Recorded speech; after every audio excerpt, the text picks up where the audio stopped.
Alam niyo mga kabahay, pag dito sa abroad, pag nag-crave ka ng kung ano man, wala ritong yung mga tulad sa Pilipinas na leche plan, nandyan kagad, luto kagad. Hindi mo para luto ang loob, oh. Oh, para natin lulutuin to. Lumutak pa din, oh. Luluto tayo ngayon ng ato, banana bread. Ito yung ating, sabi nga, susuka pero hindi susuko. Gagawin natin to. So, meron tayo na saging. Saging, ito ay harina, gatas. Ito ay butter. Banana flavor. Ito banana flavor. Banana flavor to. Meron tayong walnut. Yan ang mga gamit. Kumpleto tayo sa gamit, ha. So una, magano tayo ng banana. Dahil hindi namin lalagyan to ng asukal. Gagawin na namin 3 saging para matamis. Siyempre, takot nga tayo sa asukal eh. Ito lalagay natin. So ayan, medyo lugnot na yung saging. Mas maganda dito kung medyo lugnot. So ito. Gamit lamang ang tinidor para mamasa. Yung isang saging medyo matigas pa. Bango ng saging. Ayan.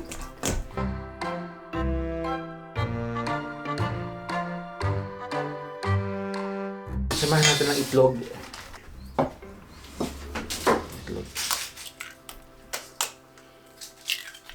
Waray ko naman pag sumablay pa, di ulit-ulit. May ulitan naman may ulit-ulitan. Ayan. Nalo. Samahan natin ng gatas.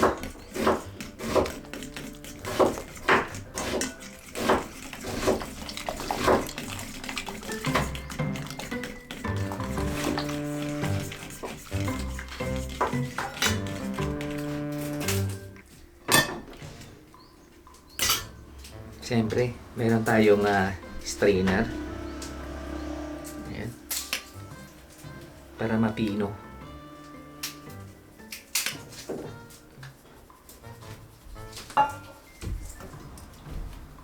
Ay! Grabe. Ayun. Walang natira. So, ito ang ating gamitan. Pero, labutak pa din. Labutak pa din. Ayan o, labutak.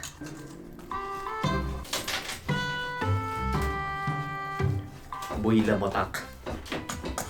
Ang una kong luto talaga, yung unang luto namin dito, talagang super lamutak.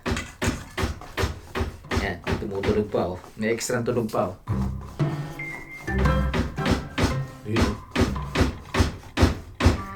Ayun o.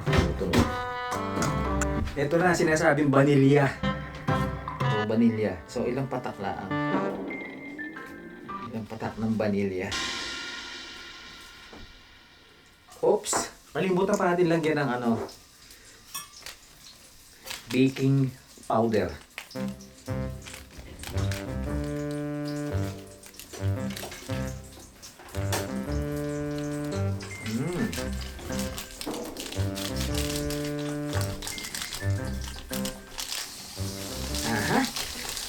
Ang lasa na rin. Ako yan rin. Makabawi kaya sa lamutak. Okay na to. So, ito na lang. Almonds.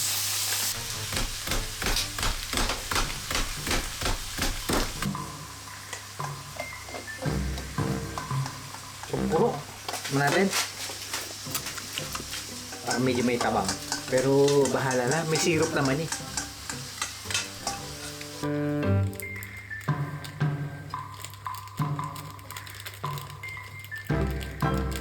Sa steamer to lulutuin. Alam niyo mga kabahay, pag dito sa abroad, pag nag-crave ka ng kung ano man, Wala ritong yung mga tulad sa Pilipinas na leche plan, nandyan kagad, luto kagad. Yung ganitong banana cake, luto kagad. Dito, talagang ano dito, lulutuin mo, kailangan mong DIY. Kaya pag-aaralan mong lumuto rito. Guys, so ayan na mga kabahay. Maalman na ito mamaya. Anong kalalabasan nito? Ayan. Ayan. Tatakpan natin. So ito anuhin natin ng 10, 15. So mag-adjust muna tayo habang niluluto. Oh, kumusta Elias? Nakaw, lamutak na naman. Oh, ayan. Ano nangyari na dito, Elias? Lamutak na naman, oh. So, dapat pala dalawang janera, mga kabahay. Dapat dalawahin. Ayan. Lamutak uli, oh, lamutak. Lasa ng tinapay. Matabang. Pero pwede na din. Pwede na. So, ayan. Ayan po ang ating banana bread na niluto ngayon na sablay pa rin dahil lamutak pa din sa awas. So, dapat ito dalawang lanera. Hatiin dahil naalsa nga pala rin. Kaya naman, lamutak pa rin eh. Pero hindi kasi lamutak nung una. Okay pa rin. So, andyan sa isang araw po ulit at sabi nga po ay susuka pero hindi susuko. Ilyas, hindi pa pala luto ang loob, oh. Hindi pa pala luto ang loob, oh. Oh, paano natin lulutuin to? Lumutak pa din, oh. Pinaglamutak na ulit. Lamutak na naman. So yan mga kabahay, ari na uli, isang lamutak, medyo lamutak, at isang medyo luto na. Hindi, lulutuin uli. Yan. Parang kasya naman. Yan. Para yung init yan, oh.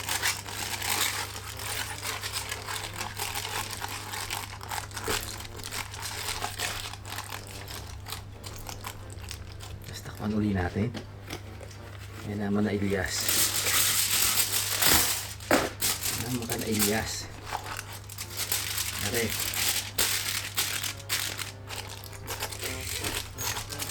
Yes po. Yan. 20 minutes ulit. 20. So ayan. Magluluto ulit tayo.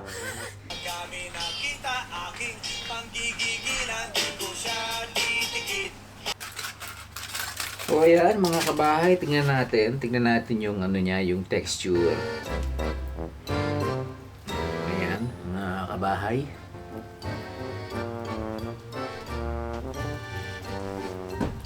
So ating pong titignan kung anong nangyari.